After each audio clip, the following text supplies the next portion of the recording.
نہیں، میں کچھ اور بات کرنے آیا ہوں۔ الطاف نے مصنوعی مسکراہٹ چہرے پر سجاتے ہوئے کہا۔ کیسی بات؟ الطاف نے ذرا سا آگے ہوا اور اپنے دونوں ہاتھ میز پر رکھ دیے۔ شاید آپ کو یاد نہیں، لیکن کبھی آپ کے والد اور میں پارٹنرز ہوا کرتے تھے۔ پھر اچانک ہی آپ کے والد نے بزنس کو علیحدہ کرنے کا سوچ لیا، لیکن اس کے بعد ہم دونوں کی کمپنی نے وہ عروج نہیں دیکھا جو ہمارے اکٹھے ہونے سے تھا۔ بہرام نے طاہرانہ نظروں سے الطاف کو دیکھا۔ وہ عروج ہماری کمپنی پھر سے دیکھ سکتی ہے اگر ہم دونوں ایک مضبوط پارٹنرشپ کر لیں۔ بہرام نے پھر سے اپنا دھیان لیپ ٹاپ کی جانب کر لیا۔ میں آپ پر بھروسہ کیوں کروں؟ اگر میرے بابا نے آپ سے پارٹنرشپ توڑی تھی تو اس کی کوئی ضرور وجہ ہوگی۔ بہرام الطاف کے چہرے پر حقارت کے اثرات بخوبی دیکھ سکتا تھا۔ خیر، ماضی میں جو بھی ہوا، اب ہمیں اس سے آگے بڑھ جانا چاہیے اور ایک ساتھ مل کر کامیابی کی منزل تک پہنچنا چاہیے۔ بہرام کچھ دیر خاموشی سے اس شخص کو دیکھتا رہا۔ پھر سے وہی سوال، میں آپ پر بھروسہ کیوں کروں؟ الطاف کے چہرے پر ایک مسکراہٹ آ گئی۔ اور اگر ہم دونوں کے درمیان کوئی رشتہ قائم ہو جائے تو بھروسہ کریں گے؟ الطاف بہرام کے چہرے پر ناسمجھی کے آثار دیکھ سکتا تھا۔ کہنا کیا چاہتے ہیں آپ؟ یہی کہ ہم ایک مضبوط رشتے میں بن جاتے ہیں جس کے بعد ہمارے لیے ایک دوسرے پر بھروسہ کرنا آسان ہو جائے گا۔ الطاف ذرا سا مسکرایا۔ میرے چھوٹے بھائی شہاب کی ایک بیٹی ہے مناہر، جسے اس کے باپ کی موت کے بعد میں نے اپنی بیٹیوں کی طرح پالا ہے۔ میں اس کی شادی آپ سے یا آپ کے بھائی سے کروا دوں اور اس طرح ہم دونوں کے خاندانوں کے درمیان ایک مضبوط تعلق قائم ہو جائے گا۔ بہرام خاموشی سے اس کی بات سنتا رہا۔ ویسے بھی ہمارے درمیان تعلق قائم ہونے سے بزنس کی دنیا میں ہم بہت مضبوط ہو جائیں گے۔ الطاف کے چہرے پر ایک فاتحانہ مسکراہٹ تھی، جیسے وہ پہلے سے ہی جانتا ہو کہ وہ اپنے مقصد میں کامیاب ہو چکا ہے۔ میں سوچ کر جواب دوں گا۔ الطاف کے چہرے کی مسکان گہری ہو گئی۔ ضرور، مجھے آپ کے جواب کا انتظار رہے گا۔ الطاف نے اپنا ہاتھ آگے کیا جسے بہرام نے سنجیدگی سے تھام لیا۔ الطاف تو کچھ دیر کے بعد وہاں سے جا چکا تھا، لیکن بہرام ابھی بھی اس کی باتوں کے بارے میں سوچ رہا تھا۔ رات کے 10 بج رہے تھے۔ فرزام اس وقت اپنے گھر کے جم میں پش اپ کرنے میں مصروف تھا۔ کالے ٹراؤزر پر کالی ہی بنیان پہنے وہ اور بھی زیادہ دلکش لگنے لگا تھا۔ اتنی سردی میں بھی اس کے ماتھے پر پش اپس کرنے کی وجہ سے پسینہ نمودار ہو رہا تھا۔ اچانک ہی فرزام کو اپنے سامنے کسی کے جوتے نظر آئے تو مسکرا کر اٹھ گیا اور تولیہ پکڑ کر اپنا پسینہ صاف کرنے لگا۔ آج تم گھر ہی ہو، کہیں گئے نہیں؟ بہرام نے ٹریڈ مل کے ساتھ ٹیک لگاتے ہوئے پوچھا۔ موڈ نہیں تھا، فرزام نے کندھے اچکار کر کہا اور تولیہ اپنے کندھوں پر رکھ لیا۔ آج الطاف بیگ مجھ سے ملنے آیا تھا۔ الطاف بیگ کے ذکر پر ہی فرزام اپنی مضبوط مٹھیاں بھیج گیا۔ کیا چاہتا ہے وہ؟ بہرام فرزام کی آواز میں چھپا غصہ محسوس کر سکتا تھا۔ پوری دنیا میں اگر وہ دونوں بھائی کسی سے نفرت کرتے تھے تو وہ صرف الطاف حیدر بیگ تھا۔ ہم سے رشتہ جوڑنا چاہتا ہے، اپنی بھتیجی کا نکاح ہم دونوں میں سے کسی ایک سے کرانا چاہتا ہے، تو پھر اس کی بھتیجی سے نکاح میں کروں گا اور اگلے دن ہی اسے طلاق دے کر الطاف بیگ کو بتاؤں گا کہ زندگیوں سے کھیلنا کسے کہتے ہیں۔ فرزام کے غصے پر بہرام نے گہرا سانس لیا۔ نہیں فرزام، اس سے الطاف کو کوئی نقصان نہیں ہوگا، بس ایک لڑکی کی زندگی تباہ ہوگی۔ ہم اس سے رشتہ قائم کرنے کے بعد اس کے درمیان رہ کر اسے برباد کریں گے۔ فرزام بہرام کی جانب مڑا۔ ٹھیک ہے، تم اسے ہاں بول دو، میں کروں گا اس کی بھتیجی سے نکاح۔ بہرام نے فوراً انکار میں سر ہلایا۔ تم اپنے غصے پر قابو نہیں رکھ پاتے فرزام، اور تمہارا یہ غصہ سب برباد کر دے گا، اس لیے اس سے نکاح تم نہیں میں کروں گا۔ فرزام نے حیرت سے اپنے بھائی کو دیکھا۔ تم؟ ہاں میں، کیوں؟ میرے اندر ایسے کوئی جذبات نہیں جو الطاف کو برباد کرنے میں میری رکاوٹ بنے۔ فرزام آپ کی بات ٹریڈ مل پر چڑھ گیا۔ چاہتے کیا ہو تم؟ اس کی بھتیجی سے شادی کر کے اس کے خاندان کا حصہ بنوں گا اور پھر اس سے وہ سب چھین لوں گا جس کا اس سے غرور ہے۔ فرزام اس کی بات پر پہلے تو خاموش رہا، پھر کچھ سوچ کر بولا، لیکن پھر چاہت کا کیا ہوگا؟ بہرام نے حیرت سے اسے دیکھا۔ اس سب سے چاہت کا کیا تعلق ہے؟ فرزام اس کی لاتعلقی پر مسکرا دیا۔ She has a crush on you. Bahram نے گہرا سانس لیا۔ اس عمر میں لڑکیوں کو ایسے کرش ہوتے رہتے ہیں، لیکن مجھے لگتا ہے چاہت کے جذبات کرش سے بڑھ کر ہیں۔ بہرام کچھ دیر کے لیے خاموش ہو گیا۔ چاہت جیسی لڑکی مجھ جیسے انسان کے لیے نہیں ہے فرزام۔ ایک تو وہ مجھ سے بہت زیادہ چھوٹی ہے اور اس میں بہت بچپنا ہے، دل میں محبت کرنے اور پانے کی خواہش چھپی ہوئی ہے، اور میں اس زمین پر وہ آخری مرد ہوں جو اسے محبت دے سکے گا۔ فرزام بھی اب سنجیدگی سے بہرام کو دیکھ رہا تھا۔ جب وہ بڑی ہو جائے گی، اس کے لیے میں ایسا شخص ڈھونڈوں گا جو محبت کرنے کے قابل ہو، لیکن فی الحال میرا بس ایک ہی مقصد ہے، اور وہ ہے الطاف حیدر بیگ کی بربادی۔ کچھ سوچ کر فرزام نے بھی اس بات میں سر ہلا دیا، اور اس مقصد میں ہر وقت تمہارے ساتھ ہوں۔ بہرام نے فرزام کو دیکھا، جس کے چہرے پر خطرناک مسکراہٹ اس کے گال پر موجود گھڑے کو نمایاں کر رہی تھی۔ الطاف حیدر نے ان سے رشتہ داری کو نہیں بلکہ اپنی بربادی کو دعوت دی تھی۔ مناہل جو اپنے کمرے میں کتاب اپنے گھٹنوں پر رکھے بیٹھی تھی، انجم کی آواز پر سہم کر دروازے کی طرف دیکھنے لگی۔ جی تائی امی، اس کے یوں سہم جانے پر انجم بیگم نے اپنے دانت کچکچائے۔ تمہارے تایا ابو بلا رہے ہیں تمہیں۔ مناہل کی حسین آنکھوں میں حیرت اتری، کیونکہ آج تک کبھی اس کے تایا ابو نے اس سے کوئی بات کرنے کے لیے اپنے پاس نہیں بلایا تھا۔ اگر کوئی بات ہوتی تو بھی وہ انجم بیگم کو پیغام دے دیا کرتے تھے۔ جی میں آتی ہوں، مناہل نے آہستہ سے کہا، اور ٹھیک سے دوپٹہ لے کر اپنے تایا کے کمرے کی طرف چل دی۔ دروازے کے پاس پہنچ کر اس نے ہلکا سا دروازہ کھٹکھٹایا اور اجازت ملنے پر کمرے میں داخل ہو گئی۔ آپ نے بلایا تایا ابو؟ بیٹھو۔ الطاف نے سامنے موجود کرسی کی طرف اشارہ کیا تو مناہل خاموشی سے وہاں بیٹھ گئی، اپنے ہاتھ مسلنے لگی۔ نہ جانے ایسی کون سی بات تھی جس کے لیے اس کے تایا ابو نے اسے آج یہاں بلایا تھا۔ میں نے تمہارا رشتہ طے کر دیا ہے۔ مناہل نے فوراً ہی حیرت بھری آنکھیں اٹھا کر اپنے تایا کو دیکھا۔ میرا رشتہ؟ ہاں، اگلے ہفتے بہرام خانزادہ منگنی کے لیے یہاں آئے گا، تو بہتر ہے کہ تم اس کے لیے تیار ہو اور کوئی بھی بیوقوفی مت کرنا۔ پوری بات سن کر مناہل کا سانس سینے میں ہی اٹک چکا تھا۔ لیکن میں شادی نہیں کرنا چاہتی تایا ابو۔ کیا بکواس کی ہے تم نے؟ مناہل نے فوراً اپنا سر جھکا لیا۔ گلے میں بندھی آنسوؤں کی گھڑی اب اسے تکلیف دے رہی تھی۔ ماں باپ کے جانے کے بعد تمہیں بیٹیوں کی طرح پالا، اس کا یہ صلہ دے رہی ہو تم؟ میرا ایک حکم بھی نہیں مان سکتی؟ مناہل ان سے پوچھنا چاہتی تھی، کب اس نے مناہل کو بیٹی سمجھا تھا؟ ہبا اور اس کی طرز زندگی میں زمین آسمان کا فرق تھا۔ پلیز تایا ابو، آپ میری شادی مت کریں۔ بس مناہل، تم میرا حکم مانو گی، تمہارے پاس کوئی اور چارہ نہیں۔ خود کو بہرام کی بیوی بنانے کے لیے تیار رہو۔ لیکن تایا ابو، بس مناہل، تم اب یہاں سے جا سکتی ہو۔ مناہل کی پلکیں آنسوؤں کی شدت سے نم ہو گئیں۔ وہ خاموشی سے اٹھی اور وہاں سے چلی گئی۔ اپنے کمرے میں آتے ہی دروازہ بند کرنے کے بعد وہیں زمین پر بیٹھ کر پھوٹ پھوٹ کر رو دی۔ نظریں پھر سے بستر کی جانب اٹھیں تو 7 سال پہلے کا منظر اس کی آنکھوں کے سامنے فلم کی طرح چلنے لگا۔ اسے یاد آیا کہ کیسے باہر بجلی کڑکنے کی آواز سے 12 سالہ مناہل ڈرتے ہوئے بستر میں دبک رہی تھی۔ اسے بادل اور بجلی سے ہمیشہ سے ہی ڈر لگتا تھا، لیکن اس ڈر میں اس کے ساتھ اسے دلاسا دینے والا کوئی نہیں تھا۔ فیض دروازے پر کھڑا تھا۔ کیا ہوا فیض انکل، کچھ چاہیے آپ کو؟ فیض نے مسکرا کر مناہل کو دیکھا اور دروازہ لاک کر کے کمرے میں داخل ہو گیا۔ ہاں مناہل، بہت کچھ چاہیے۔ فیض مناہل کی پھپھو کا شوہر تھا، اس لیے وہ اسے اپنے تایا جیسا سمجھتی تھی، لیکن نہ جانے کیوں اس وقت مناہل کو اس سے بہت خوف آ رہا تھا۔ آپ چلے جائیں یہاں سے انکل، مجھے نیند آ رہی ہے۔ مناہل اب باقاعدہ خوف سے کانپ رہی تھی، لیکن فیض اب اس کے بیڈ کے پیندوں تک پہنچ چکا تھا۔ اور تم نے جو میری نیند اڑائی ہے، اس کا کیا مناہل؟ اچانک ہی فیض نے مناہل کو پیر سے پکڑ کر اپنے قریب کھینچ لیا۔ مناہل نے چیخ مارنا چاہی، لیکن وہ مناہل کے منہ پر ہاتھ رکھ کر اس کی چیخ کا گلا گھونٹ گیا۔ بہت خوبصورت ہو تم مناہل، بہت، اور آج میں تمہیں اتنا خوبصورت ہونے کی سزا دوں گا۔ مناہل کو کچھ سمجھ نہیں آ رہا تھا کہ وہ شخص اس سے کیا چاہتا ہے اور وہ ایسا کیوں کر رہا تھا۔ وہ تو اس سے دور ہونا چاہتی تھی، اس کا مقابلہ کرنا چاہتی تھی، لیکن وہ معصوم اس کی طاقت کے مقابلے میں بہت کمزور ثابت ہوئی تھی۔ اس کی عزت اس سے نوچنے کے بعد وہ درندہ اس سے دور ہو گیا اور اپنے ہاتھ اس کے منہ سے ہٹایا، جو مناہل کی چیخیں روکنے کے لیے تب سے اس کے منہ پر ہی تھا۔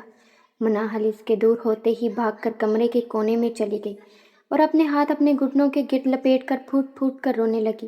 جو بھی یہاں ہوا اس کے بارے میں کسی کو مت بتانا فیض، جس پر اب گناہ کا خوف حاوی ہو رہا تھا، مناہل کو دھمکانے لگا۔ ویسے بھی تمہارے ماں باپ تو ہیں نہیں جو تم پر یقین کریں گے، ہر کوئی تمہیں ہی برا سمجھے گا، اس لیے اپنا منہ بند رکھنا۔ اگر تم نے کسی کو کچھ بھی بتایا تو بہت برا ہوگا۔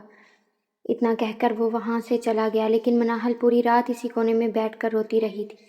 لیکن اس کی سسکاریاں سننے والا اس دن بھی کوئی نہیں تھا اور آج بھی کوئی نہیں تھا۔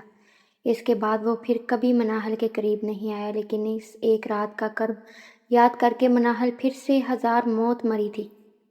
اگر بہرام خانزادہ کو پتہ چلتا کہ اس کے ساتھ کیا ہوا ہے تو کیا وہ اسے قبول کرتا؟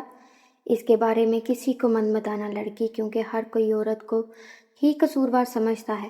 مرد تو ہمیشہ سے دودھ کا دلہا ہوتا ہے، تھوڑی سی سزا کے بعد آزاد ہو جائے گا، لیکن تم برباد ہو جاؤ گی۔ ہر کوئی تمہیں ہی برا کہے گا، تمہاری کبھی شادی نہیں ہوگی، اور اگر ہو بھی گئی تو تمہارا شوہر ہر سچ جان کر تمہیں چھوڑ دے گا۔ اس لیے اس رات کی کوئی بھی بات تمہاری زبان پر نہ آئے۔ خود سے کہی بات یاد کر کے مناہل نے اپنے بال ہاتھوں میں پکڑ لیے اور چیخ چیخ کر رونے لگی۔ ایک بات یاد رکھنا، اب تم کسی مرد کے قابل نہیں رہی۔ مناہل کے ذہن میں کسی کے کہے الفاظ گونجے تو اس کے رونے میں روانگی آ گئی۔ وہ تب بھی نہیں جانتی تھی کہ اس کا کیا قصور تھا، اور یہ بات وہ آج تک نہیں جان پائی تھی۔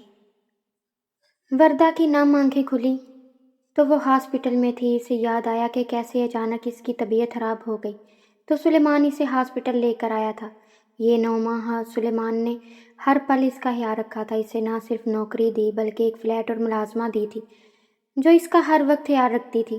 جب وردہ پر مشکل وقت آیا تو اس کا تھوڑا سا جو کام تھا وہ بھی سلیمان نے گھر پر ٹرانسفر کر دیا۔ وردہ نے ہاسپٹل کے اس کمرے میں نظریں گھمائیں تو اس کی نظر سلیمان پر پڑی، جس کی باہوں میں ایک ننھا سا وجود تھا۔ خود پر کسی کی نظریں محسوس کر کے سلیمان نے مسکراتے ہوئے وردہ کو دیکھا۔ مبارک ہو، بہت بہت، دیکھو خدا نے تمہیں ایک نہیں بلکہ 2 محافظوں سے نوازا ہے۔ سلیمان نے مسکراتے ہوئے باہوں میں اٹھائے بچے کو وردہ کے پاس لٹا دیا اور خود دوسرے بچے کو اپنی باہوں میں اٹھا لیا۔ وردہ نم آنکھوں سے اپنے بیٹے کا معصوم چہرہ دیکھ رہی تھی۔ ارے تم رو کیوں رہی ہو؟ اب تو تمہیں ہوش ہونا چاہیے نا کہ خدا نے تمہیں کسی کا سہارا دیا ہے۔ سلیمان نے محبت سے اپنی باہوں میں موجود بچے کو دیکھتے ہوئے کہا، یہ ابھی میرا سہارا بننے کے لیے بہت چھوٹے ہیں سلیمان، ابھی تو انہیں بڑا ہونا ہے، اس دنیا کی تلخی کو برداشت کرنا ہے، تب تک ان کا سہارا کون بنے گا؟ سلیمان نے حیرت سے وردہ کو دیکھا۔ میں اپنے اور حیدر کے نکاح کو ثابت بھی نہیں کروا سکتی تو انہیں اس کے نام کا کیسے دوں گی؟ دنیا ان سے پوچھے کہ ان کے باپ کا نام تو یہ کیا بتائیں گے دنیا کو؟ وردہ نے بے دردی سے اپنے آنسو پونچھ دیے۔ اب جب اس کے بیٹے اس دنیا میں آ چکے تھے تو وہ نکاح کا رشتہ بھی دونوں کے درمیان ختم ہو گیا تھا۔ میں ابھی بھی تم سے یہی کہوں گا وردہ کہ تم اپنے شوہر کو اس کی اولاد کے بارے میں بتا دو۔ وردہ نے فوراً انکار میں سر ہلایا۔ نہیں، وہ بہت زیادہ بے حس انسان ہے سلیمان، بہت زیادہ۔ انہیں نقصان پہنچاتے ہوئے وہ یہ بھی نہیں سوچے گا کہ یہ اس کی اپنی اولاد ہے۔ سلیمان نے گہرا سانس لیا۔ تو پھر پریشان ہونا چھوڑ دو اور ہر معاملہ اللہ تعالیٰ پر چھوڑ دو، انشاءاللہ وہ سب ٹھیک کر دیں گے، سلیمان نے مسکرا کر کہا اور اپنی باہوں میں اٹھائے بچے کو محبت سے دیکھنے لگا۔ تبھی ایک نرس مسکراتے ہوئے کمرے میں داخل ہوئی۔ آپ دونوں کو بچوں کی پیدائش پر بہت بہت مبارک ہو۔ آپ جب بے ہوش تھیں تو آپ کے ہسبینڈ نے خوشی سے پورے ہاسپٹل میں مٹھائی بنٹوائی، نرس نے مسکراتے ہوئے کہا، اور وردہ نے حیرت سے سلیمان کو دیکھا۔ وہ نرس کو بتانا چاہتی تھی کہ یہ اس کا شوہر نہیں ہے، لیکن اس سے پہلے کہ وہ کچھ کہتی سلیمان بول اٹھا، آپ کو کچھ کام تھا سسٹر؟ نرس نے اس بات میں سر ہلایا۔ جی سر، میں پوچھنے آئی تھی کہ اگر آپ نے بچوں کے نام سوچ لیے ہیں تو مجھے بتا دیں، ہاسپٹل کے ریکارڈ میں درج کرنے کے ساتھ ساتھ بچوں کے نام رجسٹر بھی کروا دوں گی، پھر آپ کو زیادہ مسئلہ نہیں ہوگا۔ سلیمان نے اس بات میں سر ہلا کر وردہ کی جانب دیکھا۔ ایک بچے کا نام تم رکھو، پھر دوسرے بچے کا نام میں اس سے ملتا جلتا رکھوں گا۔ وردہ نے تکلیف کو نظر انداز کرتے ہوئے اپنے ساتھ لیٹے بیٹے کو باہوں میں اٹھا لیا اور کتنی ہی دیر اس معصوم چہرہ دیکھتی رہی۔ بہرام، میں اس کا نام بہرام رکھوں گی۔ سلیمان کے چہرے کو ایک مسکراہٹ نے چھوا۔ سلیمان بہت دیر اپنی باہوں میں موجود بچے کو دیکھتا رہا، پھر اس نے وردہ کو دیکھا اور بولا، فرزام، جو اپنے بھائی کا سب سے بہترین ساتھی ہوگا۔ نرس نے مسکرا کر ان دونوں کو دیکھا جو اب ایک دوسرے کو دیکھ رہے تھے۔ اور ان کے باپ کا نام؟ نرس کے سوال پر وردہ کا رنگ زرد پڑ گیا۔ اب وہ نرس کو کیا جواب دیتی کہ ان کے باپ نے انہیں اپنا نام دینے کا ہر حق ان سے چھین لیا تھا، ان کے پیدا ہونے سے پہلے ہی ان کے کردار کو مکمل طور پر ختم کر دیا تھا۔ وردہ کی نم آنکھیں بہت روانی سے بہنے لگیں۔ اس سے پہلے کہ وہ نرس کو کوئی جواب دیتی، سلیمان کی آواز نے سکوت توڑا۔ خانزادہ، سلیمان خانزادہ۔ وردہ نے حیرت سے آنکھیں کھول کر سلیمان کو دیکھا جو اپنی باہوں میں موجود بچے کو مسکراتے ہوئے دیکھ رہا تھا۔ نرس تو نام لکھ کر وہاں سے جا چکی تھی، لیکن وردہ بس حیرت سے سلیمان کو دیکھ رہی تھی۔ تم انہیں اپنا نام کیسے دے سکتے ہو سلیمان؟ سلیمان نے فرزام سے دھیان ہٹا کر وردہ کو دیکھا۔ کیوں نہیں دے سکتا؟ یہ تمہارے بیٹے نہیں ہیں۔ سلیمان ہلکا سا مسکرا کر اپنی جگہ سے اٹھا اور وردہ کے قریب آ کر بیٹھ گیا۔ اور اگر میں انہیں اپنا بیٹا بنانا چاہوں، ان کی اور تمہاری زندگی کی کمی کو پورا کرنا چاہوں تو تمہارا کیا جواب ہوگا وردہ؟ وردہ حیرت سے اس شفیق چہرے والے آدمی کو دیکھنے لگی جس نے اسے نئی زندگی دی تھی۔ سلیمان، میں… وردہ نے اپنا سر جھکا لیا اور دو آنسو اس کی آنکھوں سے نکل کر بہرام کے چہرے پر گرے۔ میرے لیے بھروسہ کرنا بہت مشکل ہے سلیمان، بہت۔ سلیمان نے اپنا ہاتھ اس کے ہاتھ پر رکھ دیا۔ آخری بار بھروسہ کر کے دیکھ لو۔ وردہ نے نم پلکیں اٹھا کر اسے دیکھا۔ میں 2 بچوں کی ماں ہوں سلیمان، اس کے باوجود تم مجھے قبول کرنے کو تیار ہو؟ سلیمان نے مسکرا کر اپنی باہوں میں موجود فرزام کو دیکھا۔ آنکھوں سے بے پناہ محبت چھلک رہی تھی۔ ہاں، اور اگر میں تمہیں لگتا ہے کہ انہیں باپ کا پیار نہیں دے سکوں گا، یا پھر کل کو جب میری اپنی اولاد ہوگی تو میری محبت میں فرق آ جائے گا، تو میں وعدہ کرتا ہوں وردہ، ہمارے صرف 2 ہی بچے ہوں گے، فرزام اور بہرام، اور یہ دونوں ہی ہمارا کل جہان ہوں گے۔ سلیمان کو دیکھتے ہوئے وردہ کی آنکھیں مسلسل بہہ رہی تھیں۔ جانتا ہوں تم ابھی فیصلہ نہیں کر پاؤ گی، اس لیے تمہیں سوچنے کا وقت دیتا ہوں، لیکن پلیز زیادہ وقت نہ لگا دینا۔ وہ کیا ہے نا، انتظار کرنا مجھے بہت مشکل لگتا ہے، سلیمان نے مسکرا کر کہا، اور فرزام کو بھی وردہ کے قریب لٹا کر کمرے سے باہر چلا گیا۔ وردہ اپنے دونوں بیٹوں کو نم آنکھوں سے دیکھتے ہوئے سوچنے لگی کہ وہ کیا فیصلہ کرے۔ دل و دماغ میں ایک جنگ چھڑی ہوئی تھی۔ دل سے پھر سے بھروسہ کرنے کے لیے اکسا رہا تھا، لیکن دماغ کو تو الطاف حیدر بیگ نے بھی کسی کے بھروسہ کرنے کے قابل ہی نہیں چھوڑا تھا۔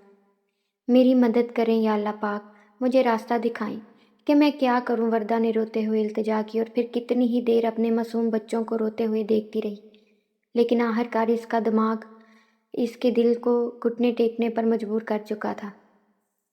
الطاف رات کے 10 بجے اپنے بیڈ روم پر نیم دراز لیپ ٹاپ پر کام کر رہا تھا جب انجم بیگم کمرے میں آئیں اور غصے سے الطاف کے قریب بیٹھ گئیں۔ مجھے پتہ چلا ہے کہ آپ نے مناہل کا رشتہ بہرام خانزادہ سے طے کیا ہے۔ الطاف نے نظریں اٹھا کر اپنی بیوی کو دیکھا۔ ہاں، کیا ہے تو؟ انجم بیگم نے اپنے دانت کی چرچائی۔ انہیں برداشت نہیں ہو رہا تھا کہ مناہل کا رشتہ اتنے اونچے خاندان میں طے کیا گیا تھا۔ کیا ہو گیا ہے آپ کو الطاف؟ مناہل کا اتنا اچھا رشتہ کرتے ہوئے آپ کو اپنی بیٹی نظر نہیں آئی؟ مناہل کی جگہ اگر آپ ہبہ کا رشتہ بہرام سے کرتے تو کل کو وہ شیزہ کی بیٹی کا رشتہ اپنے دیور سے کروا لیتی۔ الطاف کے ہونٹوں پر ایک طنزیہ مسکراہٹ آئی۔ بہت چھوٹی سوچ ہے تمہاری، لیکن میں تم سے بہت آگے کا سوچتا ہوں، اور جو کر رہا ہوں بہت سوچ سمجھ کر رہا ہوں، اس لیے میرے کام میں ٹانگ اڑانے کی کوئی ضرورت نہیں۔ الطاف اتنا کہہ کر پھر سے اپنا کام کرنے لگا۔ لیکن الطاف، آپ ایک مرتبہ اس کے بارے میں سوچیں۔ اپنی بکواس بند کرو انجم، تمہیں سمجھ نہیں آ رہا میں کیا کہہ رہا ہوں؟ کچھ دنوں تک بہرام خانزادہ یہاں مناہل سے منگنی کرنے کے لیے آئے گا، اور میرا تو ارادہ ہے تب ہی دونوں کا نکاح بھی کر دوں۔ انجم بیگم غصے سے اٹھ کھڑی ہوئی۔ میں ایسا کچھ نہیں ہونے دوں گی۔ اس شان و شوکت پر میری بیٹی کا حق بنتا ہے، مناہل کا نہیں۔ الطاف نے مسکرا کر اپنی بیوقوف بیوی کو دیکھا اور روک کر بتاؤ مجھے۔ انجم نے غصے سے اپنا پیر پٹخا اور کمرے سے باہر چلی گئی، جبکہ الطاف کے چہرے پر ابھی بھی ایک شاطرانہ مسکراہٹ تھی۔ جہاں تمہاری سوچ ختم ہوتی ہے وہاں سے میری سوچ شروع ہوتی ہے۔ کل کو جب خانزادہ بھائیوں کی پوری دولت میری ہوگی تب تم مجھے دعاؤں دو گی انجم بی بی۔ الطاف کی مسکراہٹ مزید گہری ہو گئی۔ اس نے جو پلان بنایا تھا وہ بہت آسانی سے کامیاب ہونے والا تھا، اور اس کے کامیاب ہونے پر سب سے زیادہ فائدہ الطاف حیدر بیگ کا ہی ہونا تھا۔ مجھے پتہ چلا تمہاری منگنی بہرام خانزادہ سے ہو رہی۔ مناہل جو گود میں کتاب رکھے اپنی ہی سوچوں میں مشغول تھی، اپنی تایا زاد ہبہ کی آواز پر خوف سے اچھل پڑی۔ خوش قسمت ہو پھر تم تو، جانتی ہو کتنا بڑا بزنس مین اور کافی ڈیشنگ بھی ہے، ہبہ نے مناہل کے قریب بیٹھتے ہوئے کہا، اور اس کے سامنے پڑے ڈرائی فروٹس میں سے ایک بادام کھانے لگی۔ میں ان کے بارے میں اگر کچھ جانتی ہوں تو صرف اتنا کہ میری ان سے شادی کی جا رہی ہے، اس کے علاوہ میں ان کے بارے میں کچھ نہیں جانتی۔ ہبہ نے حیرت سے مناہل کو دیکھا جس نے سر جھکا کر عام سے انداز میں یہ بات کہی تھی۔ تو اس میں کیا مشکل ہے، میں ابھی اس کے بارے میں تمہیں سب بتاتی ہوں۔ ہبا نے فوراً اپنا موبائل نکالا اور اس میں بہرام کا بایو ڈیٹا سرچ کرنے کے بعد مناہل کے آگے کر دیا۔